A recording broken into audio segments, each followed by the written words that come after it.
여러분 안녕하세요. 전산회계 운용사 2급 실기편입니다. 제11회 모의 문제 중 세 번째 결산 정리 사항에 대한 문제를 풀어보도록 하겠습니다. 문제를 풀기에 앞서서 결산 정리 사항에 대한 내용을 살펴보도록 하겠습니다. 출제 범위는 수동결산, 자동결산으로 나누어서 보면 수동결산, 직접 일반 전표 입력에 입력하는 것을 이야기합니다. 수동결산을 하는 부분에는 손익의 정리 분계가 있어요.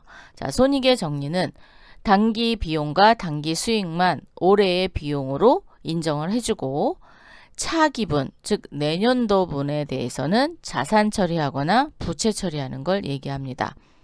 선급 비용은 비용을 미리 준 거죠. 즉 올해의 비용은 비용으로 처리하고 차기분은 자산인 선급비용으로 적립분계를 하는 걸 이야기하고요. 선수수익은 미리 받은 수익입니다. 그래서 부채에 해당이 되고요. 미수수익은 아직 받지 않은 수익입니다. 즉 올해 수익으로 받았어야 되는데 거래처가 우리한테 지급을 하지 않은 거예요. 그래서 올해의 수익으로 잡기 위해서 미수수익으로 수정분계합니다. 미수수익은 자산에 해당이 되고요. 미지급 비용은 비용을 올해 지급했어야 되는데 아직 지급하지 않았을 경우에 적립분계입니다. 그래서 미지급 비용은 부채에 해당이 됩니다. 비용자, 수익자가 들어갔다고 해서 수익과 비용으로 인식하시면 안 되고요. 자산, 부채로 인식이 됩니다. 손익의 정리가 끝났으면 이제 소모품에 대한 정리를 합니다. 소모품은 미사용에 대해서는 자산 처리하게끔 되어 있어요. 그래서 소모품 미사용의 정리. 그러면 소모품의 자산명은 그렇죠. 소모품이 됩니다. 그래서 자산으로 처리하는 것. 유가증권의 평가는 유가증권을 내가 구입했을 때 또는 장부가액하고 결산일 현재의 공정가치가 서로 다를 수 있어요. 자, 다른 경우에 그 차액을 평가차익 또는 평가차손 아니면 평가이익, 평가손실로 수정분계하시면 되겠습니다. 그래서 유가증권의 평가, 현금과부족 또는 가지급금, 가수금 이런 임시계정의 정리, 임시계정의 정리 등이 수동결산에 해당이 되고요. 자동결산은 결산자료 입력을 통해서 자동으로 전표를 생성시키는 결산을 말합니다. 자, 자동결산에는 어떤 것들이 있냐면 비유동 자산의 감가상각비 계상, 즉 고정자산 등록이 되어 있는 모든 비유동 자산에 대해서 여기에서의 비유동 자산은 유형자산과 무형자산이 해당이 됩니다. 유형자산과 무형자산에 대한 감가상각비를 총괄로 볼 수 있는 원가경비별 감가상각 명세서를 통해서 결산자료 입력에 옮겨서 자동 생성시키는 걸 이야기하고요. 매출채권 대손충당금 설정. 매출채권은 외상매출금과 받으러옴이 있죠.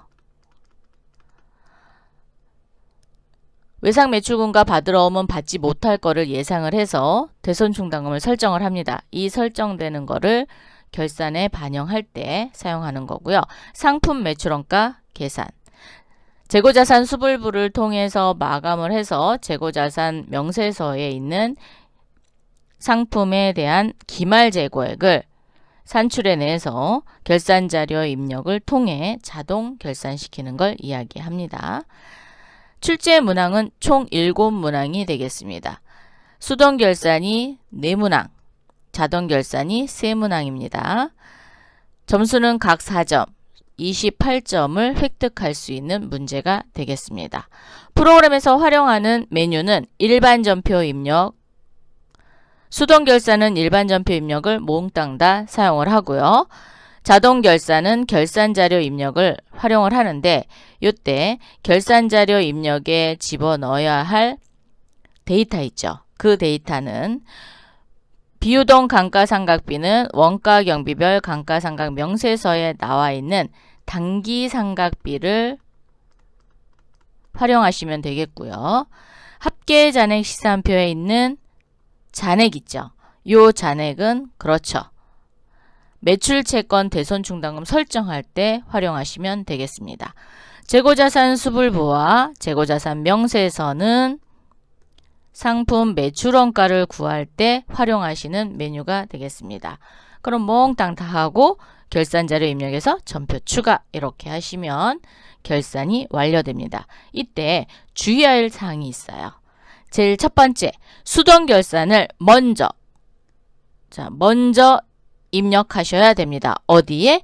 일반전표 입력에 직접 입력하신 후 자동결산을 결산자료 입력 메뉴를 열어서 입력을 합니다. 각 란에 입력을 다 하시고 나서 반드시 전표 추가 요거를 클릭을 안 하시면 세 문제가 틀리게 됩니다. 그래서 반드시 전표 추가 얘는 별표해 놔야 돼요. 중요합니다. 클릭하고 자동 전표를 생성시킵니다. 생성을 시키면 시켰는지 봐야 되잖아요. 어디 가서 일반 전표 입력 메뉴에 가셔서 자동 생성된 전표를 12월 31일자로 조회해서 확인하는 작업까지 완벽하게 하시면 충분히 획득하실 수 있는 문제가 되겠습니다. 그럼 문제 풀어보도록 하겠습니다. 교재는 267페이지가 되겠습니다. 문제 3. 다음 기말 12월 31일 결산 정리사항을 회계 처리하고 마감하시오 라고 얘기했습니다. 자, 회계 처리를 할 경우에는 수동결산과 자동결산을 구분을 해서 수동을 제일 먼저 처리하고 난 다음에 자동결산으로 자동전표를 발생시키면 됩니다. 첫 번째 문항 제2기 확정신고에 대한 부가가치세를 정리하시오. 자, 2기 확정신고입니다. 그럼 과세기간이 언제인지 알아야 되겠죠? 10월 1일부터 12월 31일까지입니다. 부가가치세 신고서를 열어서 매출세액과 매입세액, 그 다음에 차가감, 납부할 세액을 알아보면 되겠죠? 그래서 얘는 수동결산 하도록 하겠습니다. 회계 모듈에 오셔서 부가가치세원, 부가가치세 신고서 클릭 10월 1일부터 12월 31일까지 여시고요. 새로 불러오기 하셔도 되고요. 아니면 지금 열려있는 상태로 하셔도 됩니다. 자, 한 번 더 부를게요. 매출세액은 즉 부가가치세 예수금은 가금액입니다. 455만원. 매입세액은 나금액인데 매입세, 그래서 부가가치세 대급금. 다 또는 27번 차가감 납부할 세액. 플러스인 경우에는 납부할 세금이니까 미지급 세금이라는 계정으로 정리를 하고요. 환급받을 세액, 즉 마이너스로 되어 있다. 그러면 미수금 계정으로 정리를 하시면 되겠습니다. 자, 그럼 매출세를 컨트롤 C 하셔갖고 전체 메뉴 클릭하신 후 일반 전표 입력 갑니다. 12월 31일 차변에 부가가치세 예수금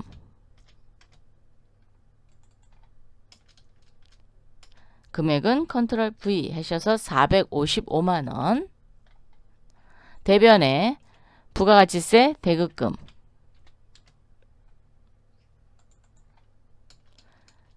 금액을 미리 알고 오셨으면 적으셔도 되고요. 부가가치세 신고서 눌러서 매입세액 150만원 컨트롤 C 하신 후 일반 전표 입력에 컨트롤 V 이렇게 하시면 됩니다. 455만원에서 150만원을 빼니까 305만원이 그렇죠. 미지급 세금, 납부할 세금이 됩니다. 같은 변에 미지급 세금 엔터 305만원. 매출세액은 부가가치세 예수금으로 정리하고 매입세액은 부가가치세 대급금, 납부할 세금은 미지급 세금으로 정리했습니다. 두 번째 문항입니다. 매출채권 잔액에 대해 1%의 대손충당금을 설정하다. 오, 그러면 수동 결산을 다 하고 난 다음에 처리를 해야 되기 때문에 얘는 자동 결산해야 돼요. 그래서 자동 결산할 거다라고 적어 놓으시고 체크해 놓으세요. 아직 안 한 거다. 먼저 다른 문제를 먼저 풀고 와서 하도록 하겠습니다. 세 번째 문항입니다. 현금 과부족 원인을 다음과 같다. 현금 과부족 계정을 정리하다. 현금 과부족이 있대요. 그래서 현금 과부족 계정을 정리하는데 11월 25일 지급한 전기요금 31만 원을 13만 원으로 잘못 기장되다. 잘못 기장되다는 건 금액을 잘못 입력했다는 거죠. 그래서 수정을 해서 입력을 하셔도 되고 아니면 12월 30일자로 수정되는 것만큼 추가로 입력을 하셔도 됩니다. 그럼 전기요금은 뭘로 정리하죠? 수도강렬비로 정리하죠. 수도강렬비로 31만 원에서 13만 원을 빼니까 금액은 18만 원만큼만 정리해 주시면 될 것 같습니다. 11월 25일 관리부에서 고객상담실에 비치할 잡지 구입비 12만 원 기장이 누락됐다. 즉 전표 처리가 누락됐다라는 얘기입니다. 그러면 잡지니까 그렇죠. 도서 인쇄비죠. 자, 도서 인쇄비로 정리하도록 하고요. 잔액은 원인을 알 수 없다. 그럼 현금 과부족의 잔액이 얼마인지를 먼저 보고 와야 되겠죠. 그래서 합계 잔액 시산표를 열어서 금액을 먼저 확인한 후 나머지는 잡손실 처리하도록 하겠습니다. 그럼 합계 잔액 시산표 한번 볼까요? 회계 모듈에 합계 잔액 시산표 클릭. 12월 31일 현금 과부족 잔액은 32만 원이네요. 자, 32만 원 컨트롤 C. 일반 전표 입력 오셔서 차변에 대변을 먼저 합시다. 그래야 금액을 알 수 있으니까 대변에 현금 과부족 컨트롤 V. 자, 이제 32만 원을 정리하도록 할게요. 차변에 수도강렬비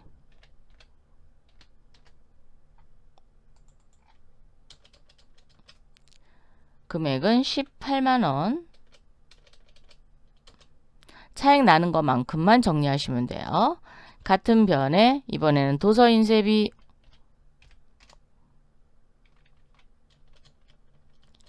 12만 원. 같은 변에 잡손실은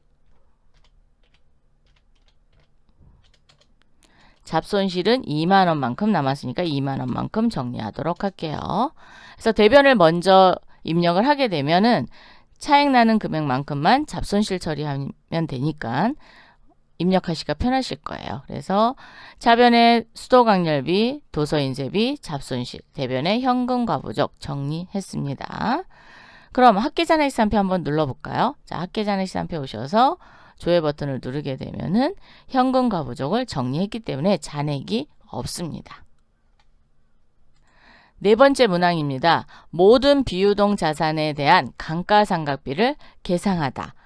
자, 비유동 자산도 결산자료 입력을 통해서 감가상각비를 계상할 거거든요. 그래서 얘도 자동 결산을 할 거기 때문에 수동 결산이 더 있는지를 먼저 살펴보고 하도록 하겠습니다. 체크해 놓으시고 다섯 번째 문항입니다. 8월 1일에 지급한 차기분, 차기분이라는 건 내년도분을 얘기하는 거죠. 보험료를 계상하다. 단 월할 계산한다 라고 했어요. 그럼 8월 1일 전표를 조회해서 지급한 보험료가 얼마인지를 보도록 하겠습니다. 일반 전표 입력 8월 1일 보험료 1년분 120만 원이네요. 자, 그럼 120만 원 곱하기 12분의 8월부터 내년도 7월까지네요. 그러면 그렇죠. 내년도분은 1월부터 7월분이죠. 그래서 7개월치가 되겠습니다. 7개월치. 그러면 70만 원인가요? 12로 나누니까 그러네요. 자, 70만 원에 대해서 선급 비용으로 정리하시면 됩니다. 왜? 보험료로 정리를 했으니까. 그죠? 자, 그러면 70만 원에 대해서 선급 비용으로 정리하도록 하겠습니다. 12월 31일 전표로 오시고요. 일반 전표 입력. 차변에 선급 비용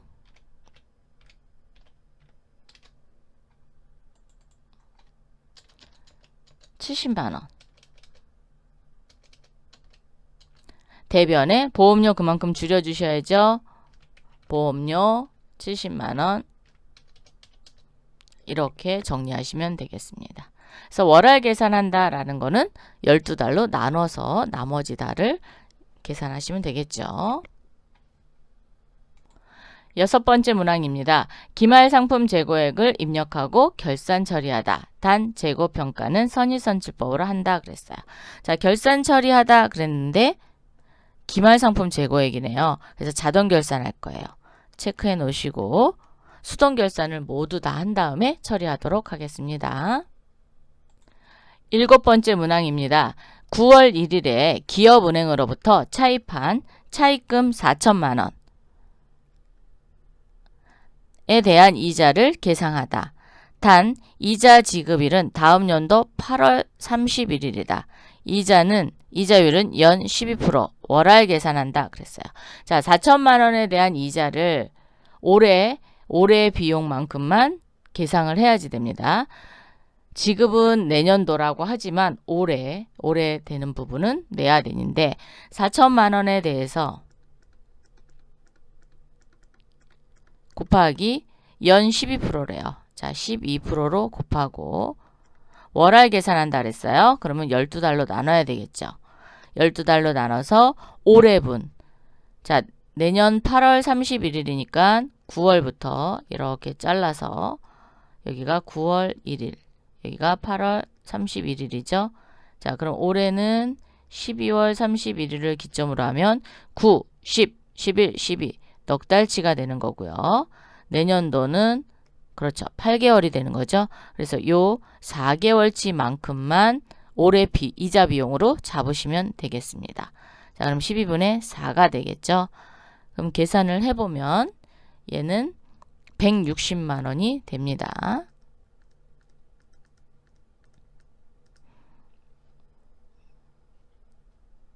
자, 그러면 12월 31일 전표에 차변의 이자 비용입니다. 이자 비용 160만 원. 대변에 지급했어요? 안 했어요? 안 했죠. 그래서 미지급 비용입니다. 미지급 비용 160만 원. 자, 이렇게 해서 미지급된 이자에 대해서 계상했습니다. 자, 그러면 이제 수동 결산을 다 했기 때문에 자동 결산 맨 위에 있는 두 번째 문항으로 오세요. 자, 매출 채권 잔액에 대해 1% 대손 충당금을 설정하다. 보충법. 채권은 그렇죠. 외상 매출금과 받으러옴이죠. 받으러옴인데 각각 계산을 해서 대손 충당금을 설정하시면 돼요. 자, 그러면 잔액에다가 곱하기 설정률인 1%를 곱하고 보충법이니까 대손 충당금 잔액이 있으면 빼줘야 되겠죠. 그래서 대손 충당금 잔액을 빼도록 하겠습니다. 그리고 나면 설정액이 나오면 이 설정액을 결산자료 입력 메뉴에 각 란에다가 입력을 하시면 되겠습니다. 자, 그러면 제일 먼저 잔액을 알아야 되니까 합계잔액시산표부터 열어보도록 하겠습니다. 회계 모듈에 합계잔액시산표 클릭. 항상 열려 있었던 게 있었다. 그러면 조회 버튼을 눌러서 다시 한번 반영을 시키세요. 왜냐하면 수동 결산됐던 부분에 데이터를 끌고 와야 돼서 정확한 데이터를 가지고 자동 결산 하셔야 됩니다. 자, 그러면 외상매출금 잔액을 보니까 1억 4,680만 원이고요. 대손충당금 잔액은 80만 원이 있네요.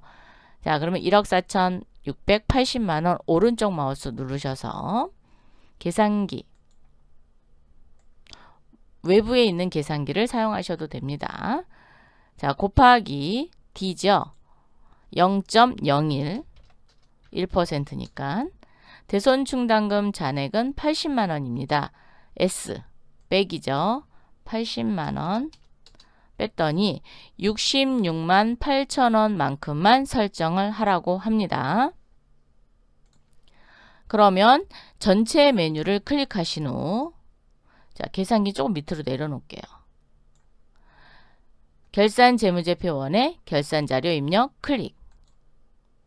1월부터 12월까지 조회를 하시고요.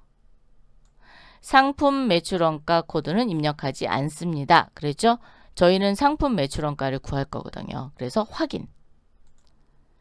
그러면 상품 매출원가 구하는 란이 생겼고요. 판매비와 관리비를 살살 내리세요. 너무 확 내리지 마시고요. 살살 내리시면 대손상각이라고 나와 있고 외상매출금이 보이실 겁니다. 그럼 외상매출금을 클릭하면 입력할 창에 입력을 받아들이겠다라고 하면서 파란색이 떴어요. 이 부분에다가 66만 8천 원을 어이구 계산기에다 했네요. 큰일 날 뻔했네. 결산자료 입력 란에다 해야 되는데 계산기에다 할 뻔했어요. 큰일 날 뻔했어요. 자, 66만 8천 원 입력합니다.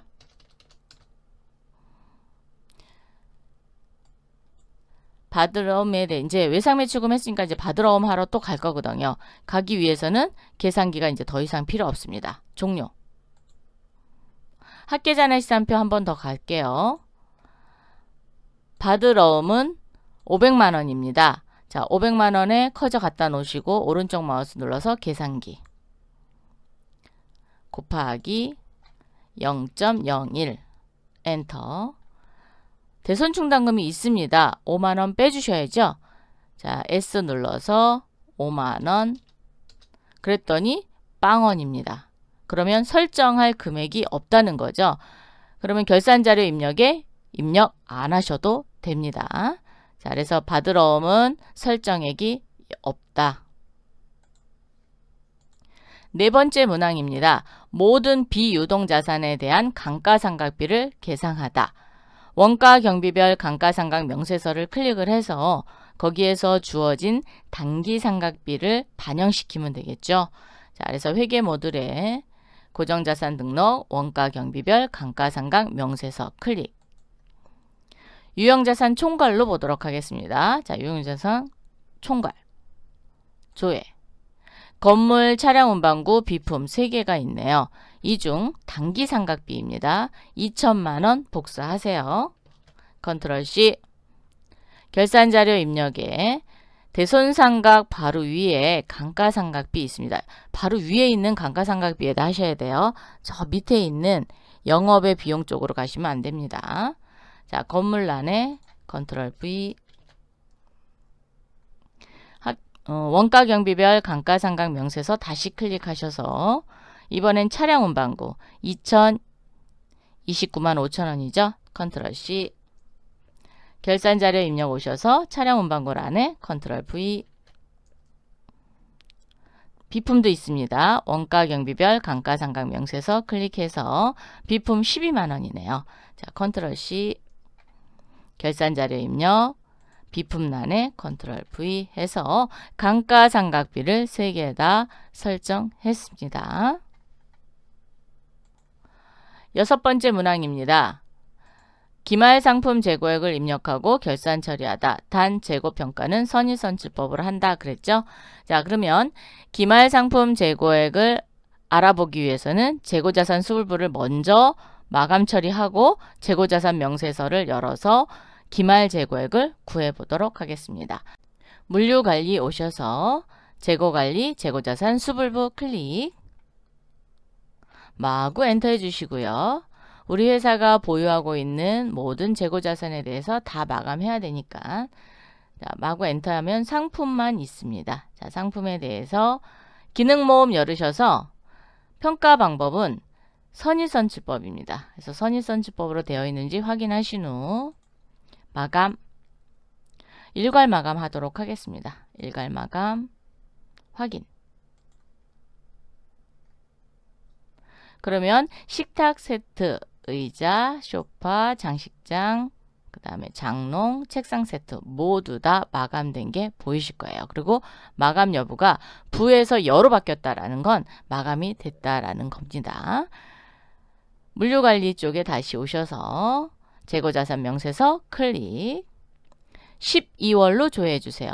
자, 재고자산 수불부는 마감이 되지 않으면 보이지 않습니다. 그렇기 때문에 마감된 그 월을, 최종 월을 조회하시면 됩니다. 자산별 합계를 보니까 3억 3,597만 5천 원이네요. 자, 이 부분이 기말 상품 재고액이 되겠습니다. 재고 금액이죠. 자, 컨트롤 C. 결산자료 입력으로 오셔서 자, 회계 탭에 결산자료 입력 상단으로 올라오시면 상품 매출원가 구하는 10번 란, 기말 상품 재고액 란에다 컨트롤 V 해서 3억 3,597만 5천 원을 넣어주시면 되겠습니다. 그럼 상품 매출원가는 9,047만 5천 원이 됩니다. 이렇게 하고 반드시 전표 추가. 자, 추가해 주세요. 확인. 회계 모듈에 일반 전표 입력 클릭하셔서 조회 버튼 눌러주세요. 12월 31일로 조회.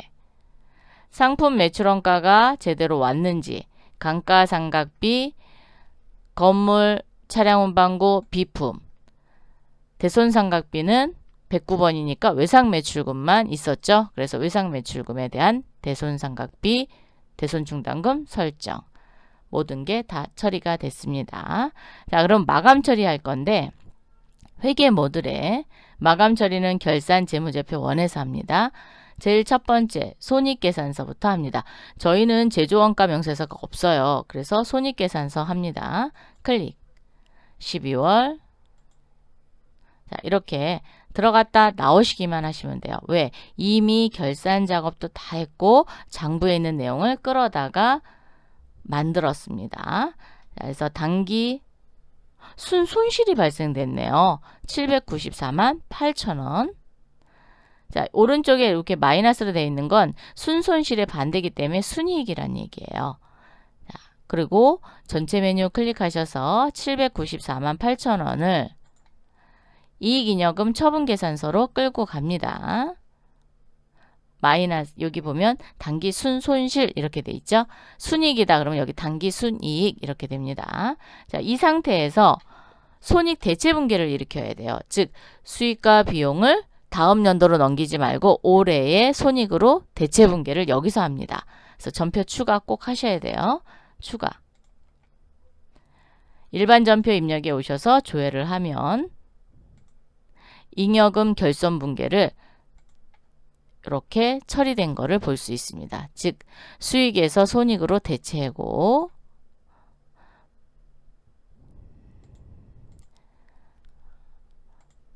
비용에 대해서 대체를 모두 다 했습니다. 전체 메뉴 클릭하셔서 이번에는 재무상태표 클릭 12월로 조회를 하시면 메시지, 에러 메시지가 뜨지 않습니다. 그런데 이 마감 처리를 안 하게 되면은 에러 메시지가 뜹니다. 자, 그래서 하단에 보니까 단기 순손실이 794만 8천 원 넘어왔고 미처분 이익잉여금으로 3,676만 원이 넘어온 걸 볼 수 있습니다. 이렇게 해서 제11회 모의 문제 중 세 번째 결산정리사항 7문항을 모두 풀어봤습니다. 다음 시간에 또 만나요. 감사합니다.